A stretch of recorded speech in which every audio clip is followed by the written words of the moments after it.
தெரியாம உனக்கு என்ன காது கேட்காதா? சாரி, நான் என் வேலையோட மூழ்கிட்டு நீ சொன்னது எனக்கு எதுவுமே புரியல. ஃபர்ஸ்ட் ஆக்ஷன் செஞ்சேன், அப்பவும் நீ பார்க்கல. அப்புறம் மெதுவா சொன்னேன், அப்பவும் நீ பார்க்கல. சில சமயம் ஆண்டவரும் நம்ம கிட்ட இப்படிதான் பேசுறாரு. ஆனா நம்ம நிறைய டைம் பிஸியா இருக்கிறதுனால அவர் பேசுறது நம்மளுக்கு கேட்கறதே இல்லை.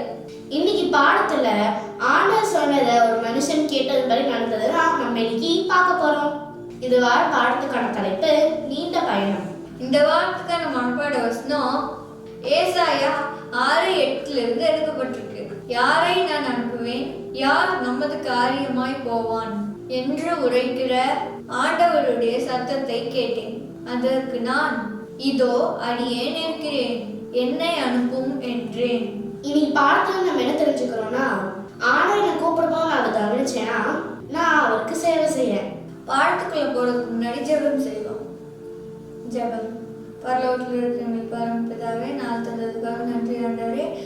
நாங்கள் இப்போ உங்களை பற்றி சொல்ல போகிறோம். இது பார்க்குற கேட்குற எல்லாத்தையும் ஆசீர்வதிங்க. நாங்கள் சொல்கிறது இவங்களுக்கு புரிய உதவி செய்யுங்க. பேச மூலம் ஜெபம் ஜீவனும் நல்ல பிதாவே. பாரு, நம்ம பாடம் நடத்துறதுக்கு ரொம்ப முக்கியம் கொடுத்துட்டு நம்ம மறந்துட்டோம். என்னது?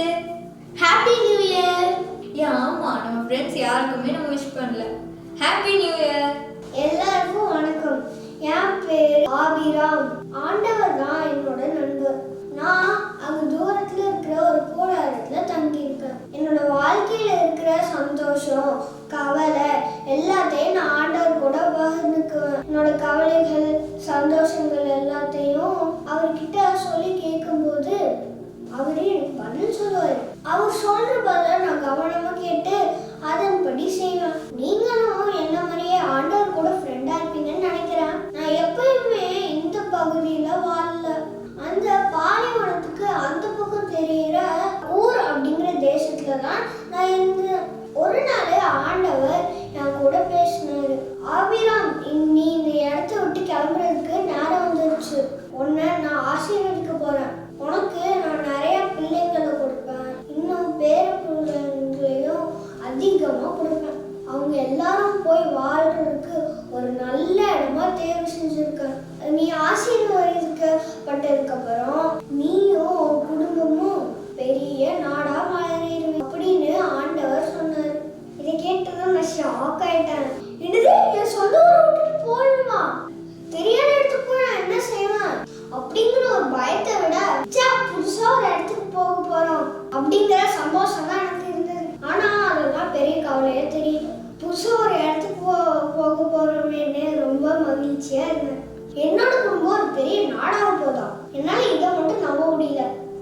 ஏன்னா இங்க வா,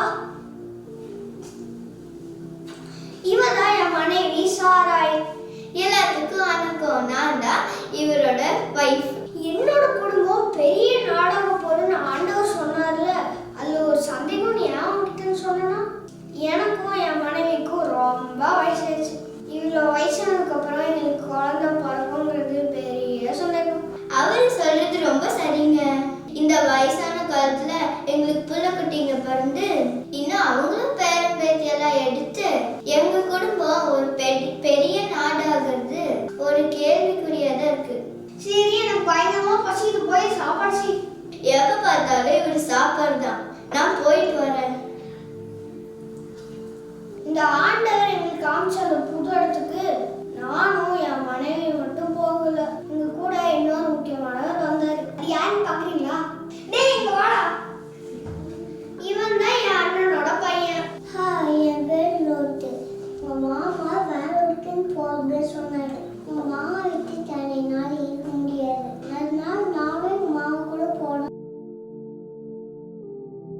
I love you, மாமா. என் தங்கம், என்னாலையும் உன்னை விட்டு இருக்க முடியாது. சரி வா, நான் போகும்போது உன்னையும் கூட்டிட்டு போறோம். ரொம்ப தேங்க்ஸ் மாமா. சரி உன் மூட்டை கட்டு பாப்பா. நானே என் மனைவி இன்னும் என்னோட அண்ணன் பையன் அவங்களோட குடும்பம் வேலைக்காரங்க ஆடு மாடுன்னு ஒரு பெரிய கூட்டமா கிளம்பணும்.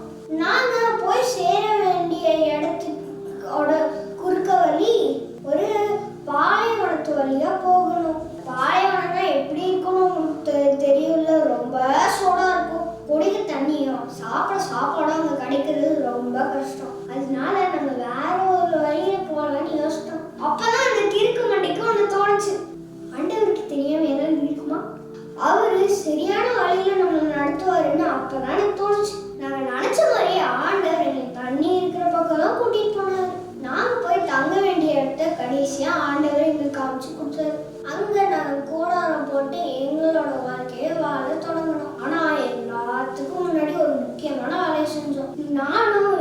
என் குடும்பமும் என் வேலைக்காரனும் சேர்ந்து ஆண்டவருக்கு ஒரு பலிபீடத்தை கட்டணும். அங்க தினமும் ஆண்டவருக்கு தொழுகை செஞ்சோம். நாங்க இருந்த பக்கத்துல கானானியர் அப்படிங்கிற ஒரு நிறைய ஜனங்கள் வாழ்ந்துட்டு இருந்தாங்க. அங்க எல்லாரும் ஒரு சிலைய வச்சுக்கிட்டு அங்க வழிபாட்டு நடத்திட்டு இருந்தாங்க. இந்த சிலையெல்லாம் கல்லுலையும் மரத்துலையும் செய்யப்பட்டது. இதுக்கெல்லாம் காது கேட்காது, கண்ணு தெரியாது, ஏன் இன்னும் வாயத்தை வந்து பேச கூட முடியாது. ஆனா என்னோட ஃப்ரெண்ட் இருக்காரு, யாரு? இந்த ஆண்டவர். அவருக்கு நம்ம என்ன சொன்னாலும் கேட்க முடியும், நம்ம என்ன செஞ்சாலும் பார்க்க முடியும். நம்ம என்ன செய்யணும்னு தெரியாம இருக்கும் போதும் என்ன செய்யணும்னு சொல்லி தரவும் முடியும், எங்களை வழி நடத்தவும் முடியும். எங்களை வேற ஒரு இடத்துல இருந்து பத்திரமா கூட்டிட்டு வந்து இங்க எங்க வாழ்க்கையை நடத்த உதவி செய்யறாரு. இப்படி உதவி செய்யற ஒரு ஆண்டவர் உங்களுக்கும் எனக்கு சொன்ன மாதிரி காரியங்கள் சொல்லுவார். தெரியாத இடத்துக்கு போகும்போது அவர் வழியிலையும் காமிச்சு கூட்டிட்டு போவார். நம்ம என்ன செய்யணும்? வாயத்தை வந்து அவர்கிட்ட கேட்கணும். நீங்க எல்லாம் கேட்பீங்களா? நானு, லோத்து, அப்புறம் என்னோட மனைவி சாரா, நாங்க இந்த பகுதியில சந்தோஷமா வாழ்றதுக்கு ஆண்டவர் உதவி செய்யறாரு. நம்ம வேலையெல்லாம் ஆண்டவர் சொல்றதுக்கு காது கொடுத்து கேட்க வேண்டியதுதான். ஏன்னா இன்னைக்கு பாருங்க சொல்றது ஆண்டு சொல்றது நம்மளுக்கு கேட்கும் போது நம்ம அவருக்கு சேவை செய்யணும். நீங்க எல்லாம் ஆண்டவர் சொல்றது கேட்பீங்களா? நாங்க எங்க குடும்பமா சேர்ந்து ஆண்டவர் சொல்றது கேட்கணும்னு முடிவு பண்ணிருப்போம். நீங்களும் கேட்கறீங்களா? நாங்க எல்லாரும் ஆண்டவரோட வார்த்தைக்கு கீழ்ப்படியணும்னு முடிவு பண்ணிட்டோம். நீங்களும் முடிவு எடுத்திருக்கீங்களா? ஜெபம் செய்வோம். அன்புள்ள பரம்பிதாவே, இந்த வார பாடம் படிக்கும் போது என் கூட இதுக்காக நன்றி.